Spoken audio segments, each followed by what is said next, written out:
You're listening to another episode of the Young Investors Podcast, so sit back and relax as myself, Brandon, and my buddy Hamish discuss the latest in the world of finance and stock market investing. Now, a quick reminder before we get into the podcast is that nothing in this podcast should be taken on as personal financial advice. If you're ever unsure about your finances or investing and you need some help, make sure you reach out to a qualified financial advisor. But with all that said, let's get into another episode of the Young Investors Podcast. Welcome back, everybody. Welcome back, Brandon. Hey. How's everything going there? Yeah, going pretty well. I went for a hike in the last week out to the Buttawangs in New South Wales, so that was pretty cool. Stacked it a couple of times, cut my hand, cut my knees, but all good. At least you're outside. That's true. I can't really complain. Yeah. It's all part of the hiking experience anyway. Yeah, exactly. I have some exciting news. My new lighting came this week, so nice. That was fun. Yeah, my extent of excitement at the moment is just ordering things on Amazon and opening them. So it's about all you can do, right? Yeah, it's pretty much all we can do at the moment. No, so that's I'm in the process of getting that all set up properly. Nice. So that'll be exciting. Exciting new toy to play around with. I know you were saying to me yesterday that it was quite bright. Does it get hot or is it not really very hot? No, not at all, actually. Yeah, I left it on for quite a while yesterday, and it really doesn't get hot at all. It has a little fan in there, and the fan's really quiet as well. So yeah, it's been really good. It is huge though. It is ginormous. I warned you about that. No, too big? No, definitely not too big. I'm definitely happy I went with the full size light dome rather than the mini. But if it was a slightly smaller room, or I had more things in this room, then it would have been a problem. But right, okay. So you do need a bit of space. You certainly need a bit of space. Yeah. How deep do you reckon it is? Would it be like a meter deep? Well, if you're counting from like the back of the stand to the front, so like the length of the space it takes up, it's probably close to 1.3 meters or something like that. Wow. Okay. Maybe even more. Yeah. It's quite long. So yeah. Oh, there you go. But it's apparently it's a very good light, so I'll be interested to see how it looks. I might have to get one as well. Yeah, me too. I'm still in the process of fiddling around in post in Premiere just to kind of make it all look nice. But hopefully it'll look good once I get everything sorted. Nice. All right, what have we got to talk about today, man? I tell you what, there are slow news weeks, and then there are slow news weeks, right? Oh, yeah. I was like looking because I've got a couple of websites that I go to that usually I find some pretty interesting stuff, and I was just scrolling through them and I was like, absolutely nothing to talk about. Earnings season cannot come fast enough. I know, we need it. We need it. I want to talk about something. That'll probably be a lot of the next few shows. Actually, in 2 weeks' time, that's going to be episode 100. Woohoo. Which is pretty exciting. Yes. So what we wanted to do for episode 100, we'll say this at the top of the podcast, is that we want to get you guys involved a little bit more. So yeah, you guys submit your Q&A questions, but we want to take it a step further. So for a special episode for 100, we can't meet up in person, but I think what we're going to do is we'll try and do a Zoom meeting so we can get some video as well of the podcast. And we want to hear from you guys. So if you guys would like to be a part of the special episode number 100, then if you've got a question that you'd like to send us, or if you'd just like to ask us or put out a discussion topic for us to talk about in that special episode, then feel free to just record a little audio snippet on your phone and email it to us. So our email is, what is it, Hamish? I knew I'd forget this. younginvetorspodcast at gmail.com. younginvetorspodcast@gmail.com.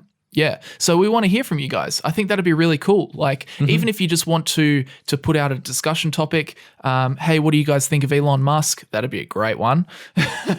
Yeah, definitely. Yeah. I mean, in your audio recording, it could be either a question or just a discussion point. Yeah, as you just said. So that'll be interesting. I think that'll make a nice 100th episode in the best way that we can do it, where we can't really meet up, which is unfortunate. But as soon as we can, we'll organize something.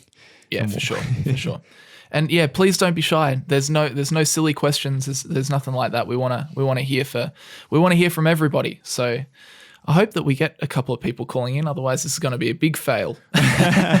Yeah, we'll see. Otherwise, we'll just make something else up. So we'll just have to do something I'll else. just record a bunch. So then we can pretend that we've had heaps coming in. Next one comes in from Matt. Hi, guys. It's Matt here. Oh, dear. Just put on, how many voices do you reckon you've got?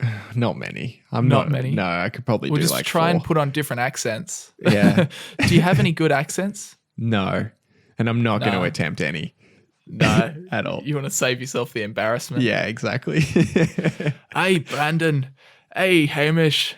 It's Nigel here. I don't know. Anyway, sponsor, and then let's get into it, I reckon. Today's episode is sponsored by Sharesight. So Sharesight is an application that you can use to track the performance of your stock portfolio. And it's really good for keeping track of things such as capital gains, dividends. If you have dividend reinvestment plans, then it will do all of those calculations for you. Currency gains, if you are buying shares internationally or you just hold foreign currencies.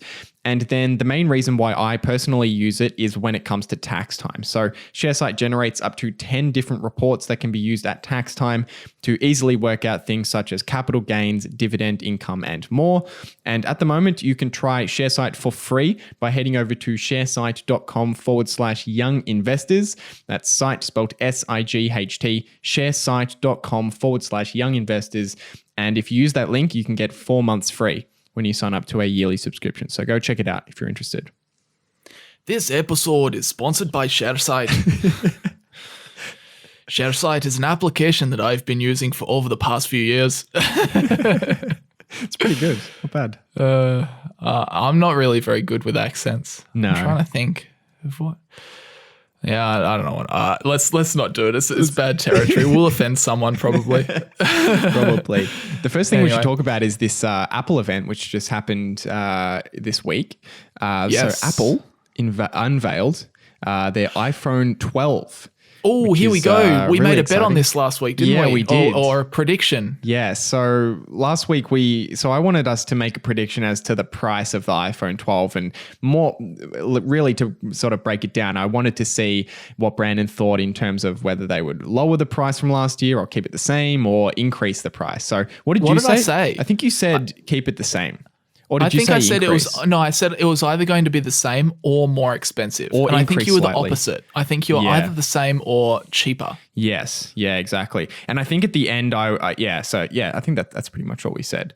Yeah, so we can have a look now. And they unveiled a number of phones. I swear they bring out more iPhones every single year.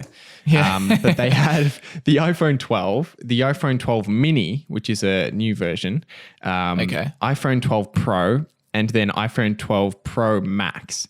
So there's 4 phones. So there's 4 now Jeez. in the iPhone 12 lineup, which is a lot. But in terms of the iPhone 12 itself, so that's kind of the comparison we were looking at. So the iPhone 12 is going to be $799 US, and that's up from the $699 US that the iPhone 11 was. I've got So it. it is more expensive. I've got it. That is surprising. That's quite a bit more expensive. Yeah. Add another $100. It's quite a bit more expensive. Yeah, and not only that, it ships with no charger brick or headphones in the my box. So They did it. yeah, so I thought that maybe they would keep the price the same, but then remove the charging brick and the headphones so that they could, you end up paying more if you're buying those things. But they've increased the price and they've removed both of those things from the box. But the silver lining out of that is I went to look and their headphones are only $19 now. They're the wired ones, not the wireless ones, of course. Right. But the wired ones, I swear a couple of years ago, they would have been $80 or something.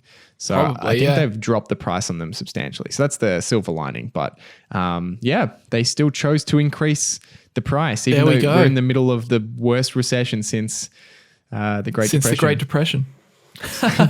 There you go. I gotcha. I was right. I was right. How crazy is that? More expensive. It's not. That's just a total kick in the pants because not only is it more expensive, you're also losing that charging brick in the headphones. Yeah.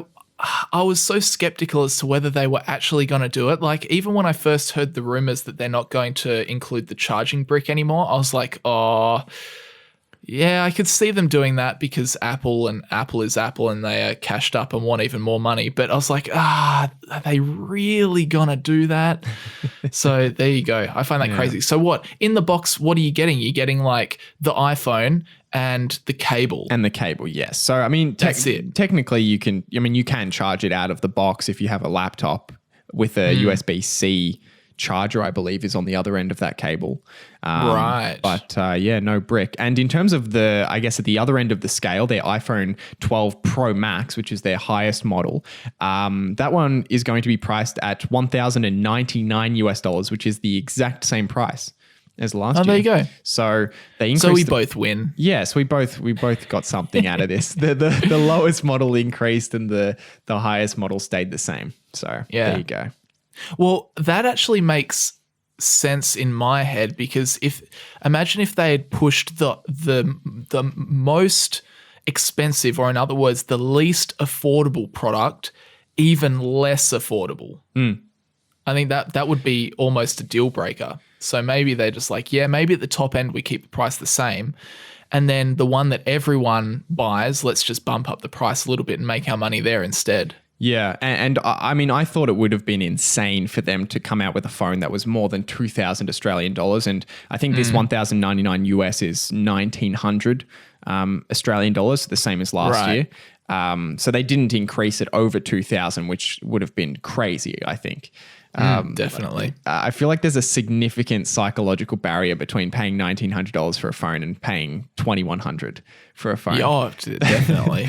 Definitely. Yeah, so interesting. But in terms of the phone's features, there wasn't that many changes. I guess there's a couple of major things that a lot of people were excited about, such as 5G is now enabled on all iPhone 12 devices, all of those new devices. So that's obviously something that a lot of people have been anticipating. They brought out this fancy thing called ceramic shield glass, which is supposed to have 4 times better drop performance. Right. So there's that. Apparently it's a little bit stronger. Well, that's interesting. Do Apple profit off of screen replacements, or is all that third party? Well, Apple does do some screen replacements. They do screen replacements as well. I don't know. I don't know how it works. Whether you just go into that place at the local shopping center and get one done. I think a lot of people do that. Yeah. Well, that's surprising. I would have thought that they would just not bother, because I mean, the more people that drop their phone equals more money for Apple. Wait, do they have a heart? Anyway, do they care? Yeah. Do they care? I'm getting conflicting messages here. And then I mean the other major thing that they had was the phones are now MagSafe compatible, which means they've got these magnets in the back. So there's a number of cases that can magnetically click on, and wireless chargers that are just have magnets in them and that sort of thing. Okay. Yeah, so that's apparently compatible now. Cool. But from the summary that I looked through and reading through their website, there wasn't really anything else that was substantial. The front of the phone looks exactly the same. They were claiming that it's 10% lighter in this and that, but 10% thinner in this and that. But other than that, nothing too significant. Yeah, pretty standard Apple iPhone increase, minor increase. And the stock was down 2.7% on the news. Right. So there you go. Investors didn't really like it. Yeah, they do look exactly the same, don't they? Yeah, pretty similar. Yeah. I wonder when they're going to go to the full screen on the front and get rid of that bezel, like Samsung has done and a number of other companies. That'd look sick. That'd look crazy. Just a complete, just straight up screen, nothing else. The world we live in. such a first world problem, isn't it? My phone has a little bezel. It's like, shut up. My phone has a notch and I want to pay $2,000 because I want a phone that doesn't have a notch. Pretty much. Oh dear. Anyway, the world we live in. Yes. Yeah. And I mean, the other bit of Apple news that I had out of this was in terms of Apple stock and people trading on the stock, which always happens around these events. And I found one particular trade that I thought was quite amazing. So obviously there was a number of people betting on the short-term movement of Apple stock as they do around these events. And there was one trade that I saw that was a $1.4 million bet that the stock would go up after this event. Wow, so a call option. A call option, yes. So essentially the trade was 1,535 call option contracts, which for those who don't know, basically gives the trader the right, but not the obligation to buy Apple stock at a certain price. So that certain price is higher than the current stock price. And as a result, if it goes above that price, of course they will buy it. But if it doesn't, they're not obligated. They just have to pay the price that they paid for those contracts, the little fee. Yeah. But the details of the call option were the strike price was $113.90. The contract cost was $9.60, and it expires on Friday. So in plain English for most people, it basically means if Apple stock went above $123.50 before Friday, so that hasn't happened yet, obviously. Friday's in a few days for us right now. They would make money. And how much money this trader would make would be $153,500 for every dollar that the stock goes up above $123. It's insane. So it's a big bet. If it goes to $125, he makes almost $300,000. But on the flip side of that, if the stock does not exceed $123.50, then they would lose all of or a substantial part of the price they paid for those contracts, which in this case was $1.4 million or $1.47 million, I think it was. Oh gosh, that is a big bet.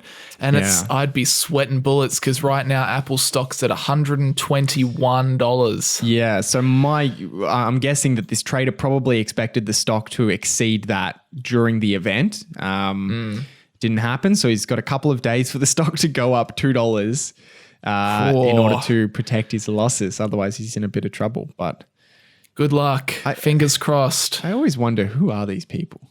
I know. I mean, it literally is just betting. It's just gambling. The stock could do anything. Apple could get sued tomorrow. And that's there are definitely smart options strategies that exist. But when you take an event like this, where it's just like, this is literally just saying, I'm going to bet on the stock market's reaction to this specific Apple event. Like I quite like, for instance, with options, what Phil Town does, where he has the stocks on his watch list and then he just buys put options. So that if, he buys put options on the stocks that he wants, and then if they come down to the price that he wants, then he will buy the shares. But if they don't, then he just collects money from selling options. So I can understand that. But things like, you just take this is literally like just going on to sports bet and betting on the outcome of the AFL grand final. Yeah, pretty much. Oh my gosh, that reminds me.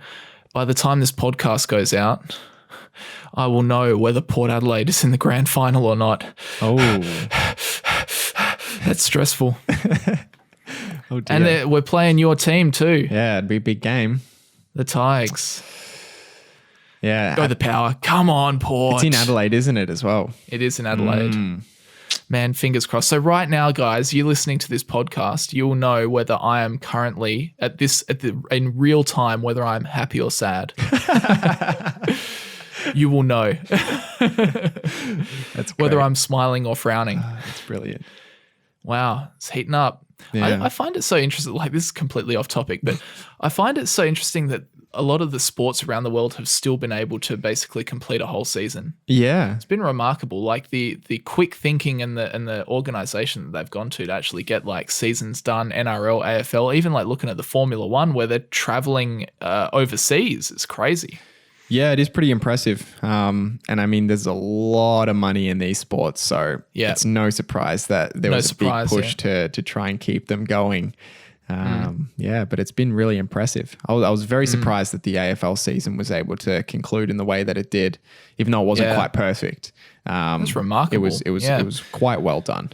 Yeah. I mean, even watching the Port Adelaide final from a week or two ago, there was like 25,000 people in the stadium. So it's just, I mean, it's amazing that what they've been able to do, and even allowing crowds back in, getting the coronavirus under control and all that.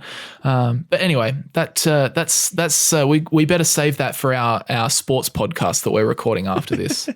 That no one knows about. The Young Sports Podcast. Can you imagine recording a sports podcast? Imagine us trying to record a sports podcast. Okay. I don't think that would be particularly successful. No.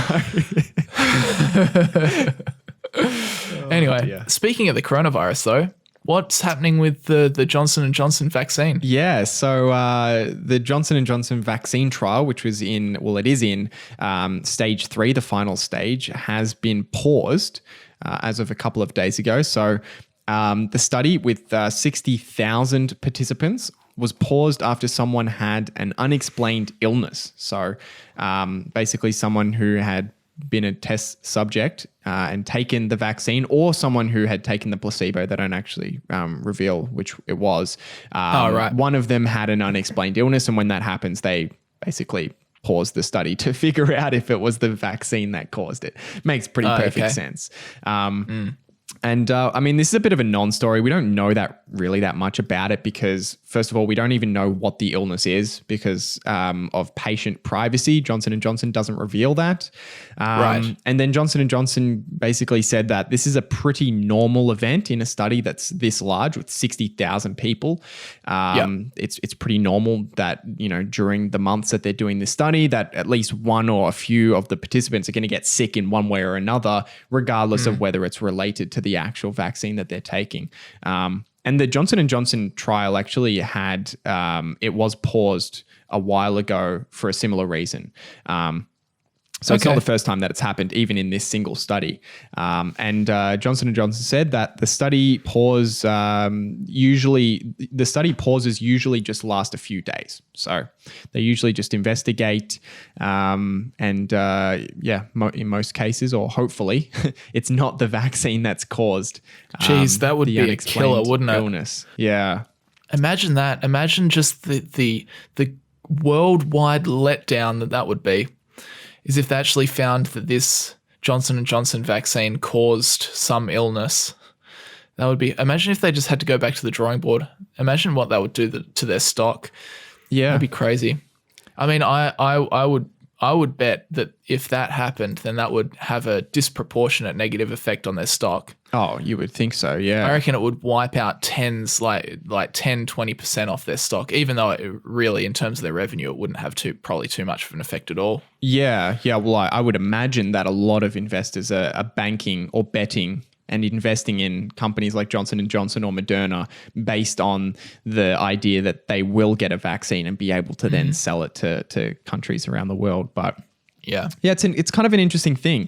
I was looking up other sort of studies around coronavirus and ones that had been paused. And there was one in the UK that was paused because someone had a spinal problem after taking the vaccine. And the interesting thing about that one was that they started the study again. And all the participants they kept taking participants from a number of European countries, but the US banned it, which was really strange to me. I was wondering, like, what's going on there? Like, so the US thinks that it was caused by the vaccine, but the UK says that it wasn't. So that was a bit of bizarre. Yeah, a bit of an interesting situation there, but yeah, I think these things are pretty normal. And I guess just to add a little bit more to this story, I looked up to see how many vaccines are currently sort of in their stage 3 trials near the end of being approved. And according to The Guardian, there are currently 11 vaccines that are in stage 3. So I actually didn't know there was that many. There's quite a few, although most of them started really recently. I think Johnson & Johnson and Moderna and a couple of them had started quite a bit earlier in July or something like that, whereas most of them have started in September, October. But either way, according to the article, even if a vaccine is approved after some of these stage 3 trials, it won't be widely available until at the very least mid-2021. So wow, there's damn. still a long way to go even after it's approved to get it manufactured and sent out to people all around the world. Yeah. I guess that's a whole nother can of worms, is the manufacturing side of it. Yeah. I mean, it's not easy to manufacture things, as we know, looking at all these different companies that we do. Yeah, so that's kind of annoying that I guess this is like, after the trial, this is like the company pulling out a prototype of the Model 3 out onto the stage. And then it's like, here we go, we've got this vaccine and it works. We've got this Model 3 and it works. And then the next step after that is like, okay, now we have to build a lot of them. Yeah. I guess that stage poses its own complications and whatnot. So Yeah, exactly right. but fingers crossed, because I don't know about you, but I'm getting flippin' sick of talking about the coronavirus. Yeah, it's time for it to go. I've had enough. It's time for it to go. Hamish Hodder 2020. I love that. It's time for it to go. Time for it to go. Just please go. Go away. Coronavirus is like, oh, okay, sorry. Off we go. We'll pack our bags. Anyway, fingers crossed we can get some vaccines going. All right, let's talk about Tesla. This is actually news from last week that we didn't get to because I forgot about it. Sorry, which is quite strange for me to forget about some Tesla news, but there you go. Amazing. Does happen. It does happen. There you go. Who would have thought? So the news is that we have Tesla's Q3 vehicle delivery and production numbers. So this is a pretty good early indication because we get these numbers basically straight after the quarter closes. So it gives you a pretty good indication of whether they're going to make money or not in the quarter. Obviously, because such a massive chunk of their business is just selling cars. So in Q3, they had a record quarter for production and deliveries. Wow. So there you go. Well done, Tesla. I mean, this is I actually think that's a pretty decent achievement considering what's kind of been going on around the world. But certainly. I would imagine that a lot of automakers at the moment are going through their typical end of cycle where if there's a recession, a lot of people are not buying cars. There's typically a drop-off in demand. So to see them hit another record, I believe they hit a record last quarter as well? No, I think it was the quarter before or something prior. like that. Right, okay. Yeah, Q2 was down, yeah. Right. And yeah, but not down like concerningly so. But yeah, anyway, so in terms of Tesla's production numbers, so they produced 145,000 cars and they delivered 139,000 cars. So pretty decent. Of those production numbers and delivery numbers, 128,000 production of Model 3 and Model Y, and then 124,000 deliveries of Model 3 and Model Y. So it's only like 17,000 production of Model S and X and 15,000 delivered of Model S and X. So you can see that from here going forward, like Model S and Model X, they were important to help kind of get Tesla up off the ground. But from here, it's all about the Model 3, the Model Y, the Cybertruck, or the semi truck, all those vehicles that you would imagine would be in more heavy demand, I suppose. Yeah, and I mean the 3 and the Y are both substantially cheaper than the S and the X, right? So, it just makes a lot more sense that they're in higher demand. Yeah, definitely. So why? I guess the next thing to ask is why is this so good considering Q2 wasn't so good? And I think that basically the reason is because their Fremont factory is basically recovering to full strength now, whereas it got shut down for a fair portion of Q2. But B is also, we got to factor in the continual ramping of the Shanghai Gigafactory as well, which at the moment is just producing Model 3s, but they are very far through the Model Y production facility there as well. So that should actually continue to contribute to these 3 and Y production delivery numbers for quite a while into the future, especially next year when we start getting Model Ys out of Shanghai. Yeah, that's amazing. How many gigafactories do they have operating now? And is the Shanghai factory it's not quite in full operation, right? You just said that. So they've got two. Yeah. They've got two vehicle manufacturing facilities, right, which the one in Fremont and the one in Shanghai. What they did is that they split the Shanghai Gigafactory in half. So they built half of it, which is the Model 3 line. Okay. And so they got that up and running. And now they're building the Model Y production line, which is it's like the same building built again, right next to the other one. Wow. So that one's going to be doing Model Ys. And then they've got another 2 on the way. They've got the Berlin Gigafactory and the Texas Gigafactory. And the Texas Gigafactory is going to build the Cybertruck and the semi-truck, I think. And then Berlin will do Model Ys and Model 3s, I'm pretty sure. Amazing. So there you go. Yeah. And it kind of got me thinking the other day, because we've been talking about how Tesla's stock price is just ridiculously expensive. Like they've got a PE ratio of over 1,000, which is crazy. Really? At the moment, 1,000? Yeah, it's like 1,100. It's insane. That's crazy. And then I started thinking about, well, hang on. If I start thinking about like the future of Tesla, like there's nothing to excuse the fact that it is horrifically overvalued, but I was just thinking about the Cybertruck because Elon, I can't remember where he said it, but I heard him recently say they've got over 500,000 pre-orders for the Cybertruck. 500,000. And I mean, at the moment, from these latest numbers, their total manufacturing output for Q3 was 145,000 vehicles, full stop. Like that's 4 different models, and they were only able to make 145,000 cars in total. So I'm like, from Tesla's perspective, I mean, yes, you only had to put down a $100 deposit for the Cybertruck. So you can imagine that a lot of those pre-orders may fall through, especially as people have to wait. So, but even if you say only half of them, so 250,000 Cybertrucks, that's still like 2 years worth of production.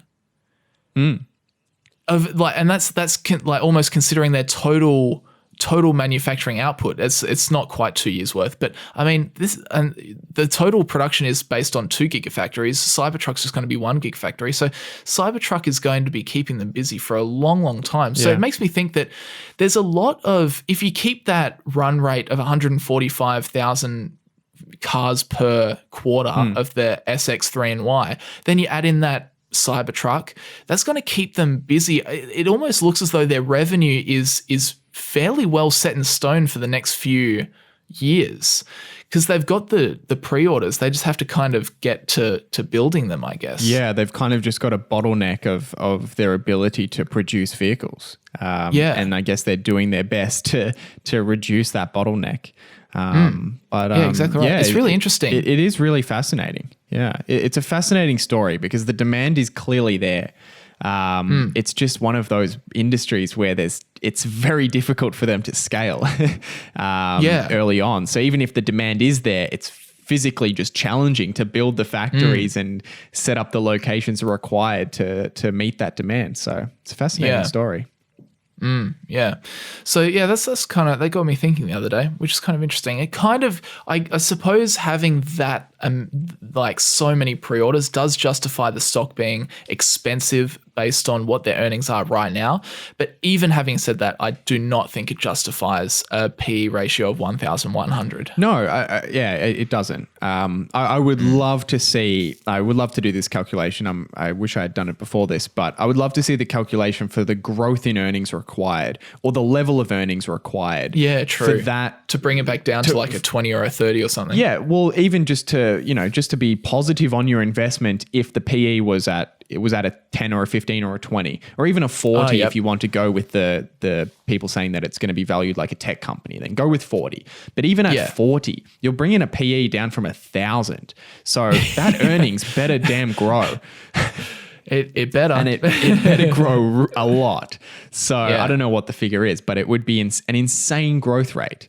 So it's something to consider. But Then again, it might be just one of those stocks that just stays expensive for a ridiculously long time. Yeah, just for a very long time. Yeah. A lot of people have been saying that about Amazon, although it's not as bad, but Amazon's had a PE of 150, 200 in some cases for many years now, and it's just stayed expensive. But P ratios that high just puts so much pressure on, because it just means that like the company that has this super high P just has to have absolutely flawless execution. It's like anything less than flawless is likely to bring the stock price down, just because it's priced for perfection. So I don't know. Yeah, it does put a lot of pressure on. I would be nervous investing in any company with a PE ratio of 1,000. That's for sure. But anyway, yeah. Who knows though? It's like, we can't predict what's going to happen. Yeah, we'll see. Yeah. What should we talk about next? U.S. election. This is kind of a non-story. I just saw that the U.S. election is going ahead in like, what's it, 2 weeks? Wow. Yeah, like just over 2 weeks from when this comes out on Saturday. Wow. It's come up quick, hasn't it? 2 weeks. Yeah, I've been trying to follow along, but I find it so complicated to follow along. But from the news articles I was reading, it seems as though Biden is starting to pull away. But then again, I don't know you don't know what you can trust. Oh no, you can't trust the polls are rubbish. Yeah, but Hillary Clinton was far ahead of Trump leading into that election. Yeah. Wow, there you go. I had no idea. Yeah, I didn't know Trump was not given a chance going into that election. So the polls are just rubbish. They can't be relied on at all. But I guess it's gonna be fascinating to watch what happens. Man, there is going to be so many people tuned in. Oh yeah, I'll be tuned to the outcome of this election. Oh yeah, it's like a sport. It really is. It really is like a sport. Yeah. It's exciting. Who do you think? Who do you think is going to win? We'll place our bets 2 weeks out. Man, I'm holding out some hope in humanity, and I just fingers crossed that Joe Biden wins. I really think, considering that even last election, Donald Trump, what did he win? He didn't even win like the most amount of votes. Yeah. The popular vote, that's what it's called. I think that means, there have been just so many people that have been just outraged by the last 4 years of Trump. I think it's either going to go two ways. I think it's going to be the closest election ever, or it's going to be a complete landslide and Biden's just going to absolutely steamroll Trump. Really? You think that? Wow. Yeah. Okay. Interesting. Well, I put faith in humanity. There's one person that's like a sexist and a racist and a liar, and then there's one person that isn't. So I'm like, do I predict that most Americans will be able to see that and vote accordingly? And I like to think yes, but I will be very sad if the answer is no. Yeah, anyway. Fair enough. I think both of them are pretty equally bad. I don't sort of fall one way or the other particularly, but I think it will probably be quite close. You reckon? Yeah. Yeah. Right. I don't know. Okay, if you had to pick a winner, I'll pick Biden. You can pick Biden too. I don't mind. Yeah, I think Trump's going to win. You think Trump will win? I think he'll win again. Yeah. That'll be interesting. Very interesting. We'll have to keep close tabs on it. We'll have to keep watching the polls. Lol jokes. All right, let's move on. What have we got? What should we talk about? We've got a bit of... Oh, this is something... Oh, yeah. Sorry, what were you going to say? I was just going to run into my story, but you can yeah, sure. No, let's do that one. Yeah, so we had a bit of news out of Afterpay, and I know that a lot of people in Australia are interested in following Afterpay as a stock and a company. So the news was that AUSTRAC, the anti-money laundering agency, concluded their audit of Afterpay. So last year, there was an audit for Afterpay in terms of anti-money laundering laws, and found that they had breached a number of those laws. after receiving bad legal advice, which is kind of funny. Damn. So, it seems like they were led to believe that they could operate in a certain way, and that was not okay, according to the anti-money laundering laws. And for those who don't know what those laws are, they're basically these extra obligations, these special obligations for businesses in money-related industries, so in the finance sector and in the gambling industry, for example. So if you're a business operating in those areas, you have to do certain extra things to prevent money laundering occurring within your business. And according to the article, Afterpay's focus up until this point had been on retailers and merchants. So they had some internal functions, I guess, that protected against money laundering from retailers and merchants, but not their users. And apparently that was in breach of regulation. So Afterpay had to make some internal changes. But the news today is that the audit is over. So they're all good to go. And the reason why I wanted to add it was because I then looked at the stock and I knew that it had been doing well because a lot of people have been bringing it up to me.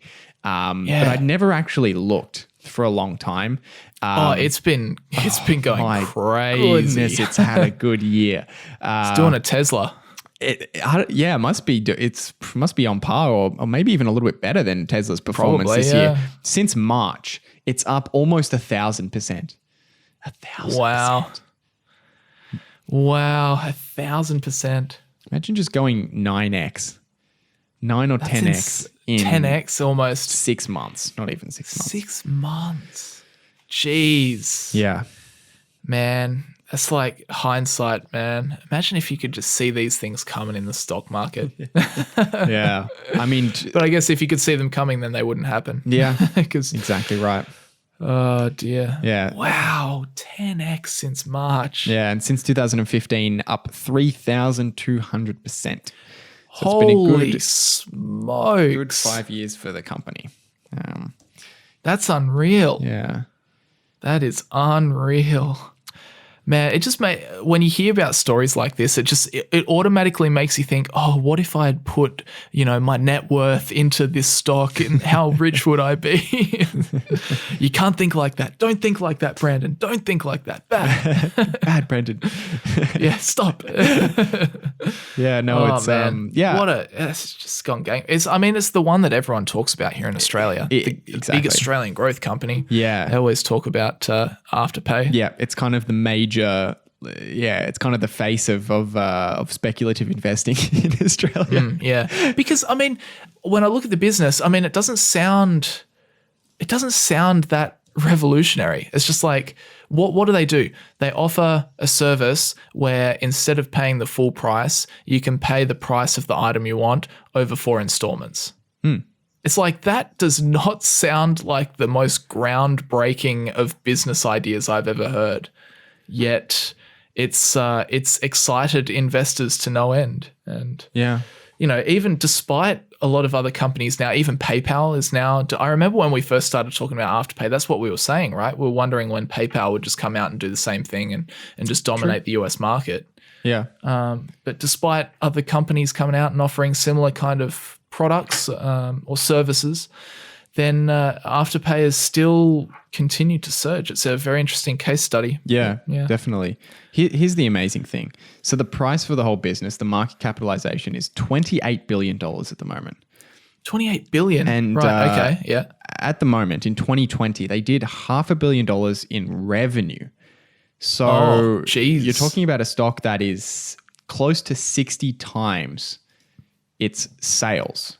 And we probably wouldn't look at a company that was 60 times profit. The company's not profitable yet. So because that's the thing. Yeah, that's the thing you got to remember is that revenue is just the amount of money that's coming into the business. That doesn't include all the money that's going out for all their various expenses. Cost of revenue, SG&A, R&D. Yeah. All that stuff still needs to be factored in until you eventually get to the profit or the loss. Yeah. So that's insane that you're paying 60 times sales. That's how long until how many times does that company need to double itself before you're getting it? That's the same question that we were just asking before with Tesla. Yeah.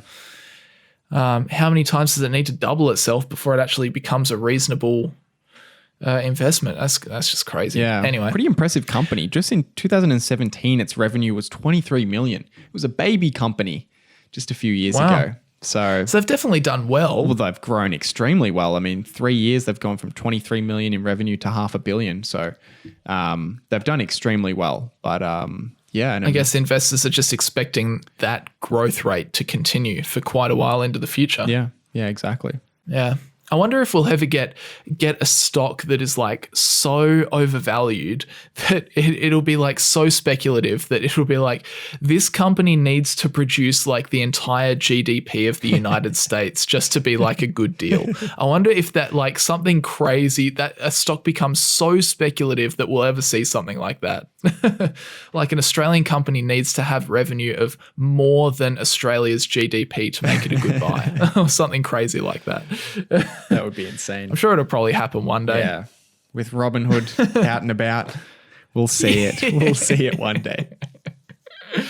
Oh dear. Anyway, should we get into some Q&A questions? Yeah, we should. Got a few. Yeah, we've got a couple of questions to get through here.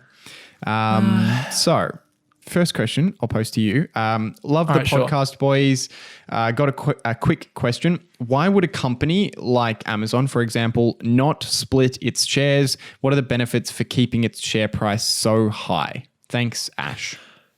Yeah, so that's a very good question, because there are a few companies that haven't split stock, even though their share price has gone, gangbusters. I mean, Google's quite expensive, Amazon. The classic example is, of course, Berkshire Hathaway, which doesn't split its stock, and the A shares are worth, what is it, like $200,000-$300,000 each. And then you get other companies, which is like Apple or Tesla, where they will frequently, or Tesla's just started, but Apple will frequently do a stock split to keep their stock price at around $100.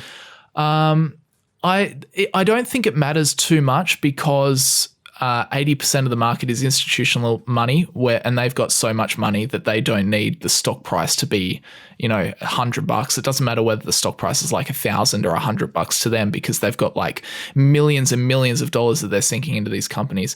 It does help. Stock splits help for retail investors that maybe don't have that, $1,000 to invest to buy one share of Amazon or Google or whatever.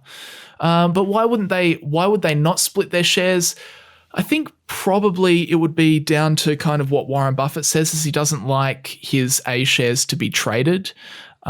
He likes people that own those shares or buy those shares to want to hold those shares. So you don't want to be, bouncing quickly, trading in and out of $1,000 or $3,000 stock price or something like that. But I don't think it matters particularly much. What are your thoughts on that? Am I missing something? I don't know. No, that's exactly what I was going to say. I think that Warren Buffett's theory is that, it encourages investors in the stock to be more long-term mindseted, holding onto the business rather than trading in and out of it, exactly like you said. But that's really the only thing that I could think of. I mean, I know some companies, and a lot of people say companies are splitting their shares so that, more people can access the stock. But I think that would be a very, very tiny sliver of the market that are A, retail investors, and then B, retail investors that don't have, say, $500 to buy one Apple share. So it has to be $250. I would think that's a very small part of the market. So I don't think that has a significant impact really at all. That's all I've got. All right, let's move on to this next question from Investing with Tom. Hey, Tom. Hey. He says, hey. He says, great episode, guys. Hamish, I'd be interested to hear the tax implications of your corporate travel transaction. Presumably there's some tax you'll need to pay on existing capital gains, which makes the arbitrage slightly less attractive. Yes.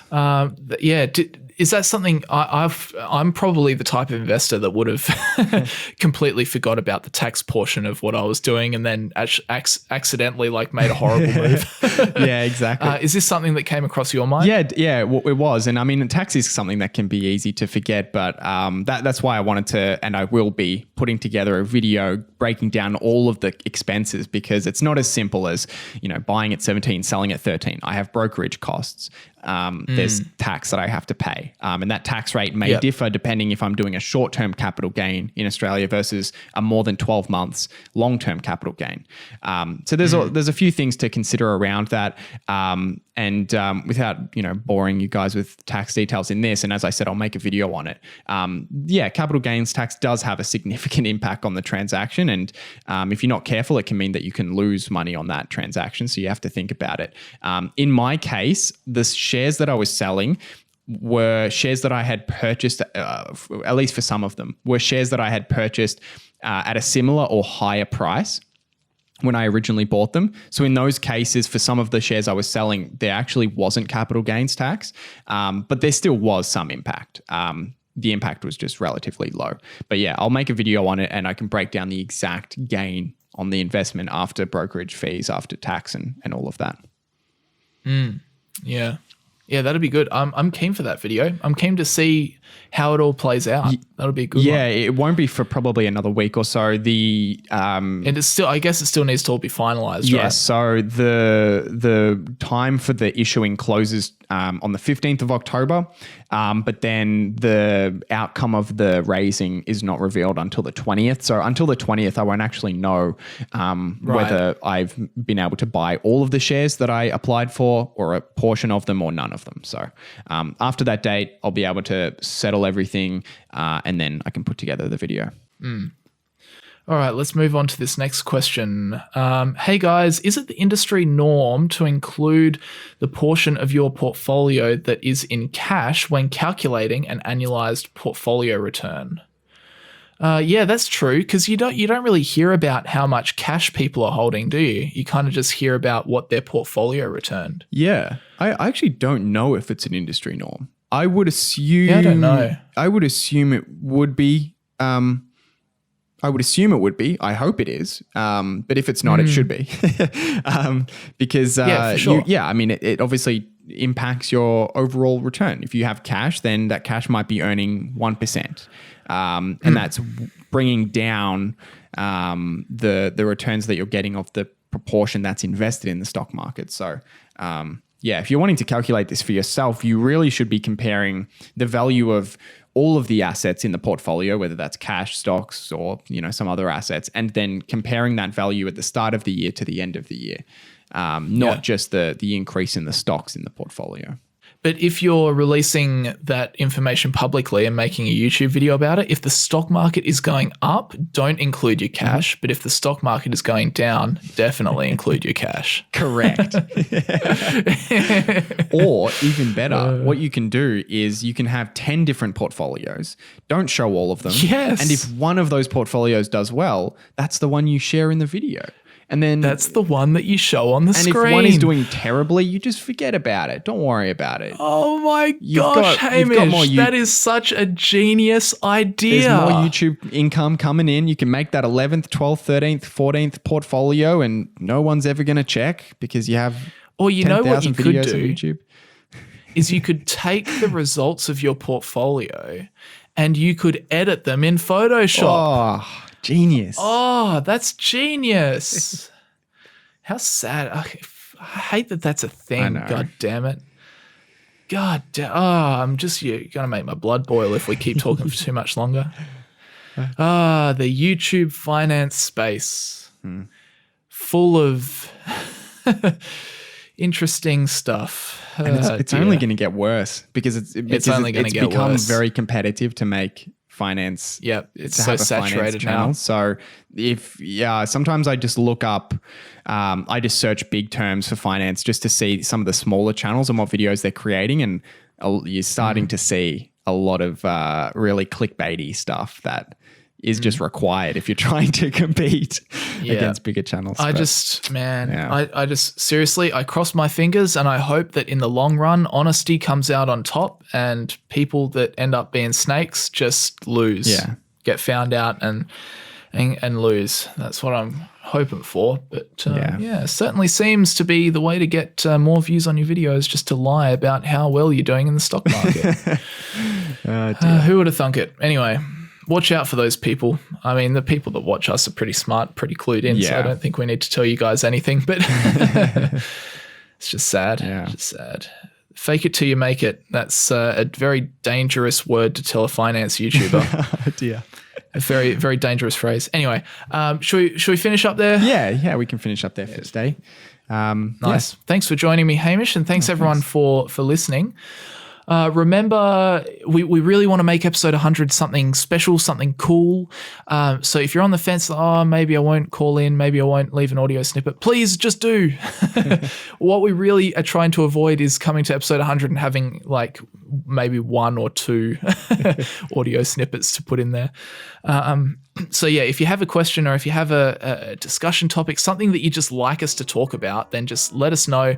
Record yourself, audio snippet, then send that audio snippet to, I've forgotten it again, it's at the top of this page. Let me scroll up, younginvetorspodcast@gmail.com. And we'll splice those in and we'll make episode 100 just this cool kind of collaborative, us and you guys just kind of all, deciding the fate of the podcast, what the podcast is going to be about. So I'm looking forward to it, and fingers crossed it works. I really hope that it works. Please, because it could be a big fail, but I'm hopeful. Yeah, I'm hopeful too. I'm optimistic. Yeah, I'm always optimistic. So we'll see how we go. But yeah, please send us something. And I think that'll just about do us for today. That's it. Thanks very much, Hamish, and thanks for Sharesight for sponsoring. And we'll see you guys next week for episode 99. Have I got that right? Please tell me I got that right. Yeah. That's correct. All right, we'll see you next week for episode 99. See you guys.